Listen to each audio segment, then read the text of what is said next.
With billions on the line, when was the last time you bet against the market and won?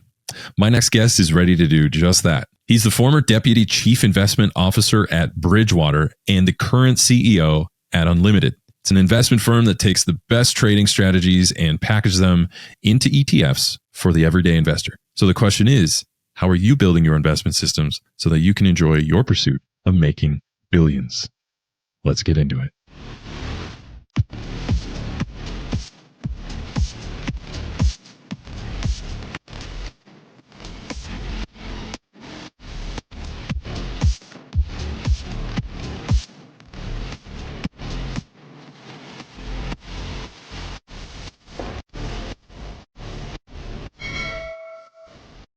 Hey, welcome to another episode of Making Billions. I'm your host, Ryan Miller, and today I have my dear friend, Bob Elliott. Bob is the former Deputy Chief Investment Officer at Bridgewater, one of the largest hedge funds in the world. Currently, he is the CEO and co-founder at his new fund, Unlimited. He is highly sought after for his in-depth knowledge of markets and frequently appears on world-renowned publications such as CNBC, Bloomberg, and more. So what this means is Bob understands how to position your capital the right way so you can massively improve your trading strategies while making billions. So Bob, welcome to the show, man. Thanks so much for having me. I'm really excited to be here. Have enjoyed a couple of your previous programs, following up on Christoph earlier this year. So hopefully I can hold up to his standard. Definitely looking forward to it. Yeah, Christoph was phenomenal. And, we've been very fortunate to be in the top 2%, over 100 countries in the world, all because of amazing guests like you and Christoph and many, many more. So we're very, very fortunate to have someone of your caliber to come on, talk about economics, trading strategies. We're going to get into it, folks. So we got Bob on the line and we're going to pick his super brain. Just really quick, can you give me just a lead in on Unlimited and just 30 seconds? What is Unlimited? What kind of trouble you guys getting yourselves into these days? Yeah, I mean, my career was, it's been 20 years as a systematic investor. As you mentioned, I was at Bridgewater Associates, the world's largest hedge fund, for quite a while. And after 15 years there, I decided to leave and start to think about how could I make those sort of hedge fund style strategies available to the everyday investor. The investor that doesn't have tens of millions of dollars to be able to put in a hedge fund strategy. And that's what we've been doing at Unlimited. We're using technology to replicate what hedge funds, how they're positioned, and then packaging that in investor-friendly structures like ETFs so that every investor can get access to those strategies, whether you have $20 or $20 million. That is amazing. And we've talked a little bit about that as we've gotten to know each other, Bob. But not everybody is at your level or my level. Some people are just starting out, just like us when we were young and a little less gray hair. I mean, you look good. I'm getting some gray hair. Those days. Yeah. So let's hit them between the eyes, my man. So for beginners that are starting out in this industry, like what are some ways that you can get some points on the board and just win a little bit, but also how do you cover your downside as a beginner in this industry? I'm curious of your perspective here. Well, I think one of the things I'd emphasize to start out with is I started in the investment management business with no formal training. I was actually a botanist by academic training before I started at Bridgewater. And so in many ways, I was in the shoes that, many folks who are listening to this podcast are in today, which is, no formal training on how markets and investing and economies work.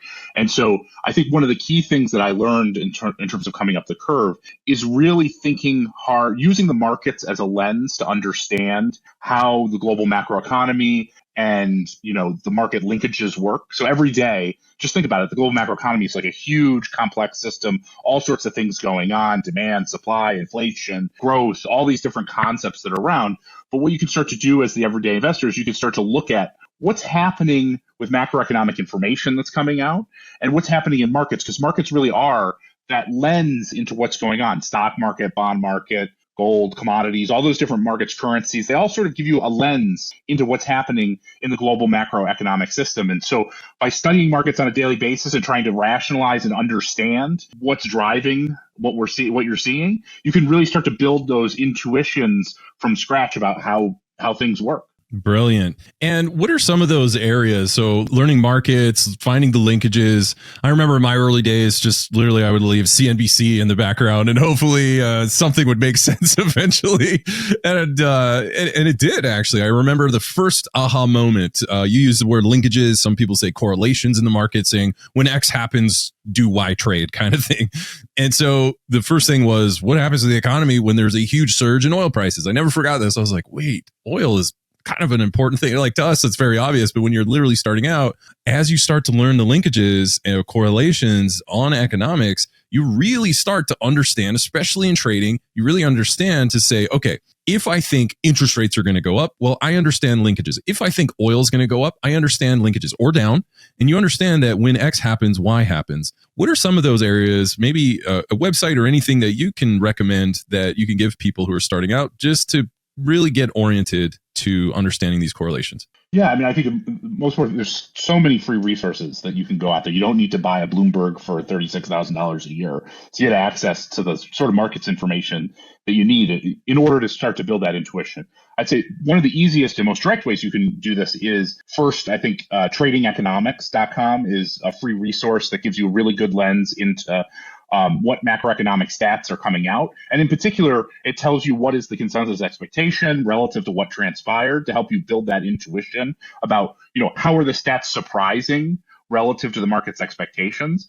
And then frankly, resources like Yahoo Finance basically give you, as much data and information as you need. And in particular, what I'd say is one of the easy ways to track things is actually through the lens of ETFs. The ETF world covers basically every major financial asset that's out there that you might be interested in. So find a collection of ETFs, one for the bond market, one for the stock market, one for gold, oil, et cetera. And you can start to track these ETFs, and these ETFs and their returns on a daily basis are the sorts of things that you can very easily see what's going on in the market as a result of those macroeconomic stats. So it's something really anyone can do. It's totally free. You can start to get on the field and really understand what's going on.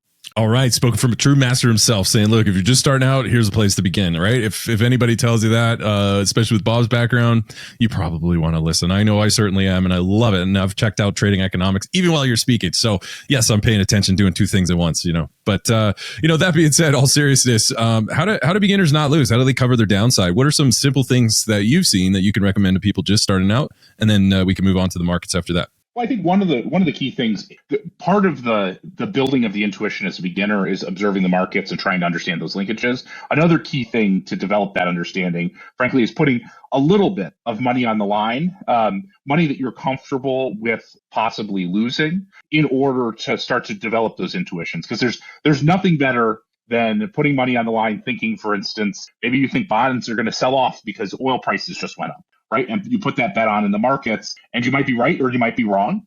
And one of the beautiful things about putting some money on the line is that it quickly enforces fast learning. I mean, I can even to this day, 20 years in this business, remember painful market losses that I had back in 2005 when I first started trading markets, right? In the natural gas market. That still sticks with me today. And that's really how you accelerate your learning. Now, the important thing is just do it in a scale where it's used for learning, but not going to create an economic hardship if you get things wrong. Because as an early trader, I promise you're going to get lots of things wrong. That education is invaluable, but it shouldn't put you into uncertain economic circumstances while you're doing it. Brilliant. And do you have a risk threshold that you would recommend for people? You and I were bouncing that beanbag back and forth on VAR and all these different things. Is there a total minimum loss that you think, hey, here's your floor, don't risk more than this? Any quick metrics that you can provide? Yeah, I mean, it's interesting as a professional investor, you're constantly thinking about what's the max loss I can take and still continue to be able to manage money. And the reality is the same is true even for a small scale individual investor. Say you're investing $1,000 or $500 on Robinhood. It's the same exact circumstance. And so you might think, well, hey, if I want to do this over time to develop that intuition over the course of years, I need to be able to put myself in a position where I'm not losing so much money on any one trade where I can't stick to it over the course of a couple of years. And so I think that's kind of the idea, like making sure that, even in a bad outcome, in a meaningfully bad outcome, you're not losing more than 25% of your money over the course of a year is kind of how, that's actually mostly what institutional investors target, at least prudent ones, I should say. And I think it's actually a good rule of thumb for the everyday investors that are getting on the field investing and thinking about markets. Brilliant. I love it. So let's shift into the markets. Anyone saying tradingeconomics.com may have his finger on the pulse a little bit, just a switch. No, all seriousness, I'm excited about this part. So the market, I'm just curious from your perspective, what's going on out there? What are you seeing? Well, I think in many ways, what we've set up here is markets that are pricing in basically an all-in bet on the soft landing. Now, for those of you who are tracking the macroeconomy and markets, there's been this big debate. Are we going to have a soft landing, a hard landing? Some people have talked about no landing. With the basic idea, the basic question is, can we have inflation come down closer to the Fed's target without having a meaningful slowing of economic conditions? That's the soft landing camp, right? A hard landing would be that economic conditions, growth would slow down a lot relative, in order to bring inflation down. And so I think when you look at market pricing, it really is a lens into how people are netting out in terms of their expectations of what's likely to transpire. And I think today, when you scan across markets, I really see an all-in bet on soft landing. So if you look at stocks, they're really not that far off of highs, particularly when you consider the fact that bond yields have risen considerably, which should have a negative impact on the stock price. And you look at bonds, which, continue to price in relatively low expected inflation. Oil prices are very low, actually. They're about as low on a real basis as they've been in a very long time. And the Fed's priced in to cut 100 basis points over the course of 2024, which really is Goldilocks. Not so many cuts that it would be indicative of a real growth slowdown, but cutting a little bit as inflation is expected to fall. So you listen to all that and you sort of say, ooh, all in. The markets are basically saying we're definitely having a soft landing where growth is super strong and inflation comes down and the Fed eases a little bit and everything is perfect. And the odds that happens they're not zero, but they're certainly not 100% the way it's priced into markets today. Okay, so what I'm hearing is that even though the market has priced in what it's priced in, it sounds like you may have an alternative opinion or perspective on that. I'm just curious, where do you see the markets going from what you're looking at now? Yeah, well, I think a lot of the things that I'm focused on is how it might be more challenging to achieve that soft landing scenario than I think many people or the markets expect. If you look back through time, beating inflation once you've already had a high inflationary period without a slowdown in growth is actually quite challenging. Very, very rarely does that occur. And so what that means from a market's perspective is that in order to bring inflation down to the Fed's mandate, odds are we're going to have weaker economic conditions than are currently priced into the equity market, which would be bad for stocks. And then on the flip side, we probably need to have tighter monetary policy than is currently priced into the short rate markets, where the Fed holds higher for longer than those 100 basis points of cuts priced in to 2024. And so you put that together, it's actually probably not a great environment for both stocks and bonds. And I know a lot of folks have already felt the pain of 60-40 underperforming over the course of the last 18 to 24 months. But until we bring inflation back durably to the Fed's target, we're unlikely to see that 60-40 portfolio perform anywhere near as well as it has, over the course of the last couple of decades. I'm hearing that a lot, that the 60-40 split may need to be reconsidered, or maybe at least our affinity for the 60-40 split may need to lessen in order to adapt to the current market cycle. So brilliantly said, brother. So as we round third base and we're bringing it home, I'm just curious, from all of your wisdom, all of your experience, what are about, say, 3 things that you could leave behind for our guests from your perspective in this industry, just to give them some competitive advantages? Well, I think a couple things come to mind. The first one is that you have to have non-consensus ideas. That, I think, is a really important thing when you're thinking about financial markets, which is the basic idea that, just like we talked about, in order to understand what's likely to transpire, right, in order to make money in markets, you have to have a view that's different from what's priced in. And so what you have to be constantly doing is looking at what's priced into the markets, thinking carefully about what's likely to occur, and then comparing those two things in order to come to a view. All too often, people basically just repeat what the consensus thinking is about what's happening in financial markets, rather than thinking about where the pricing is wrong, because it's really that gap between what's likely to happen and where pricing is. That's where what we call alpha, that's where you get outperformance relative to simply passive investing. And so that's a critical thing to constantly keep in mind as you're thinking about investing and trading markets. Awesome. I love it. When it comes down to, I can see you're very disciplined and you have a very disciplined approach, and some of the best traders are. And one of those things comes into developing systems. I'm wondering if you could talk a little bit about developing a trading system. Yeah, well, I mean, in terms of the other thing, another one to definitely highlight in terms of lessons learned is thinking systematically. I think all too often, a lot of us have ideas, intuitions about what's likely to transpire in markets, how the world works, et cetera. And I think one of the challenges is there's really two challenges as an investor. One is assessing whether your ideas are actually good. And that's where systemization, that idea of basically taking the idea and checking to see if back through time that was a good idea or not, and whether that would be a good way to trade markets or not through more sample size, is really beneficial. And then the other thing that people often fail at when they're investing is that they're insufficiently disciplined. And this isn't like a moral judgment. Trading markets is super hard. There's a lot of information coming out at you at any point in time. And it's frankly hard to process all that information in a way that's rigorous. And so one of the things you can do is write down your rules. Say, if I see this happen, and I know that it's a good idea, then I will go do this other thing. If I see, the stock market go down below the 200-day moving average, then I'll short the stock market. Let's just say that's a plausible rule that you could do. Well, there's always going to be information coming at you that might knock you off your course. But if you have discipline through systemization, you can more rigorously adhere to the rules or the approaches that will work over time. And that will help you outperform. That will help you succeed in your investment strategies through time. Yeah, I love it. And you know what? This actually ties into your earlier comment when you're talking about trading economics and really understanding the linkages. And just like I talked about in the early days, I think I'd been in school for like 5 seconds at university. And when you're you need that exposure. There's a lot of information. That's what excited me about finance is you're never going to learn it all. It's literally an endless stream of constant self-improvement and learning. So you're never going to get bored in high finance. But one of the things that you talked about is understanding those linkages. And then maybe you keep me honest here, Bob, but maybe then you go from understanding linkages to understanding patterns. And arguably those are pretty close and similar, but you have different patterns, like we talked about the Golden Cross and these different things. And learning those patterns also help to implement systems, patterns. So not only just is it information, it's patterns, it's technical analysis. We can go way into that. Would you say all of those things go in, and does that encapsulate a lot what you're talking about on building trading systems? Yeah, I mean, the core of being a good trader is to have a game plan. A game plan that you think over time will deliver edge relative to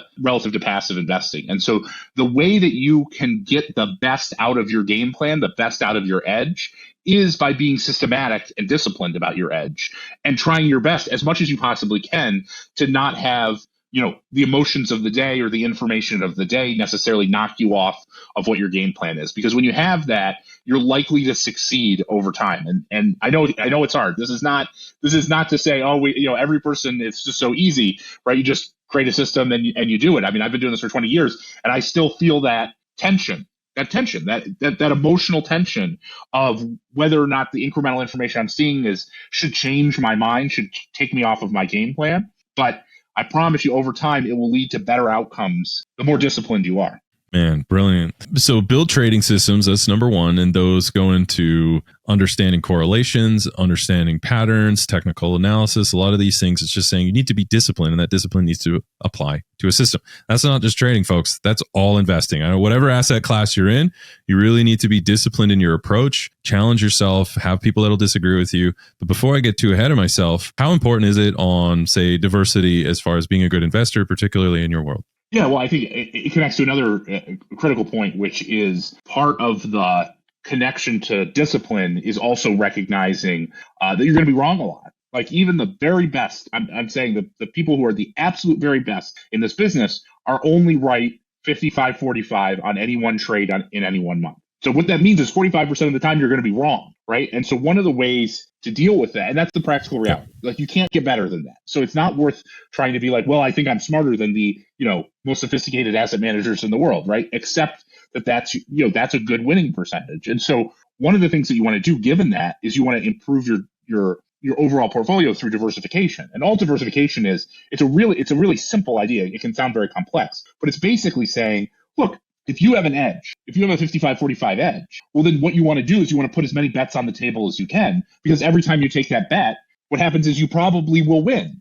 And if you just take one bet, the odds that you do all right are only so good. But if you do that over 10 bets, or if you do it over 20 or 100 bets, and if you do it through time, right, you get that diversification through time, that will really help you make the most of whatever edge you have in the market. Man, brilliant. So we've talked about trading systems. We've talked about diversification. What would be a third leave behind that you can leave for our fans around the world? Yeah. I mean, I think the last thing I'd say is that the best traders in the world that I talk to are sort of relentlessly curious about how they could be wrong. And that is in the world, people are often benefited by having consistency in a way of thinking, right? They in a position. So you're a politician, right? You're like, I have this strong view on X, Y, and Z, and I will be consistent in that view. And in markets, that will kill you, right? What you want to do, because as you said, markets are a constantly learning and evolving game, right? You constantly have to learn and adapt and understand and evolve and recognize that you're wrong and change when you recognize that you're wrong in a certain position or a certain dynamic. And so part of the way that the best traders operate is that they have this sort of relentless curiosity about how they could be wrong. They seek alternate views, right? Not in I'm going to have a debate with the person, but in a genuine, open-minded, how could I be wrong? What could I learn from those alternative views? And so you see that process, and in some ways, like one of the best ways to enable that in your day-to-day operation of trading of whatever is for every trade that you do where you have all of the reasons why you're very long, you're very confident in your view, write down the reasons why you could be wrong. Because what that'll allow you to do is as you put that bet on through time, what you can see is, are things happening closer to what I would consider me, making this trade wrong, or are they closer to what I expected in order to make the trade right? So I've heard you say before in the past that when you're challenging yourself and you're trying to make sure whether you're right or wrong, and one of the questions, the power question I thought was so important, and I don't want to skip past that, is what are some things that could happen that would prove my current position wrong? And by asking that, I thought, brilliant question. That is a great way to frame up and just challenge your view of the world, is to say, well, what would need to happen? So like you said in the beginning, inflation is priced for a soft landing. Great. What would need to happen if that was wrong? How would we turn that into a hard landing, and how would you trade around that? So I thought that was a powerful question. So thank you for that. So as we wrap things up, is there anything at all that you'd like our fans to know? When I think about becoming a great investor, it really starts with a single step, right? Just getting on the field, really getting into it, taking that leap, right? Like as I said 20 years ago, I didn't know anything about how to invest, how the macroeconomy worked, how markets worked. And so the key to developing that understanding is really getting out there, tracking and understanding what's happening in the economy, what's happening in markets, and going through that iterative process. That's the way you're going to learn. There's no textbook, there's no course, there's no, easy way to cheat your way into that understanding. It's really about going through that process day in, day out. And when you do that, what you see is that it's incredible how much you can grow and learn about investing and markets and macro. It's totally accessible out there for you. And frankly, pretty much all for free. I love it. Awesome. So, just to synthesize everything that Bob and I have talked about, focus on building your trading system. Understand the market linkages, the correlations, the patterns. Really dive in and start your research there if you're starting out. And if you're still inexperienced, well, it still applies to you, right? It's always changing. It's like trying to nail jelly to the wall. The second thing that he mentioned is diversify your portfolio just to reduce your downside risk. So also think about those areas of saying maybe there's over-concentration risk, right? So, which is literally why you diversify. So am I overly exposed on interest rates? Am I overly exposed on tech? Am I overly exposed to supply chain interruptions because we've got this rare lithium mine that it takes it from? Whatever it is, really examine and diversify, because anything can happen. And finally, constantly challenge your perspectives and seek out others who will do the same. You do these things and you too will be well on your way in your pursuit of making billions.